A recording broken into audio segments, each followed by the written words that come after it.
Hello viewers, welcome to my channel. আশা করি সবাই ভালো আছেন। তো আজকের টপিকটা হচ্ছে কিভাবে দুজনের মধ্যে তুমুল বিবাদ লাগাবেন তার একটা নকশা। 100% গ্যারান্টি দিলাম। তো ভিডিওটা না টেনে শুরু থেকে শেষ পর্যন্ত দেখবেন, এবং আপনি যদি আমাদের চ্যানেলে নতুন হয়ে থাকেন তাহলে অবশ্যই আমাদের চ্যানেলটি সাবস্ক্রাইব করবেন, লাইক কমেন্ট শেয়ার করবেন, এবং ব্যক্তিগত যে কোনো কাজের জন্য স্ক্রিনে দেওয়া নাম্বারে ইমোতে অথবা সরাসরি ফোনে যোগাযোগ করবেন।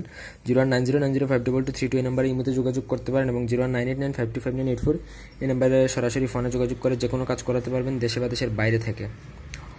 তো আশা করি নকশাটা কারো কোনো বুঝতে অসুবিধা নেই। নকশাটা আমি সংক্ষেপেই দিয়ে দিয়েছি। এভাবে নকশা লিখবেন, এবং নকশার এক পাশে আপনার শত্রুর নামের জায়গায় আরেক নামের জায়গায় আপনার অপর শত্রুর নাম বা যাদের মধ্যে ঝগড়া লাগাবেন তাদের নাম দিবেন। মাঝখানে বিন ইউজ করবেন, আর মহিলা হলে বিনতে জাস্ট সবার বা নুন এরপরে তা যোগ করবেন। তারপর নকশা লেখা শেষ করবেন। পুরো 7টা নকশা লিখতে হবে, ঠিক আছে? এরকম 7টা নকশা লিখে শনিবার দিনে শুরু করে প্রতিদিন একটি করে জ্বালিয়ে দেবেন। তাদের মধ্যে ঝগড়া বিবাদ লেগে যাবে এবং তুমুল ঝগড়া লাগবে। তো আশা করি এটা কোনো খারাপ উদ্দেশ্যে ব্যবহার করবেন না এবং আমার অনুমতি নেবেন। তো এই ছিল আজকের ভিডিওটি ভালো লাগলে সবাই লাইক দিবেন, কমেন্ট শেয়ার এবং সাবস্ক্রাইব করবেন। ব্যক্তিগত যে কোনো কাজের জন্য আমাদের সাথে যোগাযোগ করতে পারেন, নাম্বার দেওয়া আছে। সবাই ভালো থাকুন, সুস্থ থাকুন। ধন্যবাদ সবাইকে। আল্লাহ হাফেজ।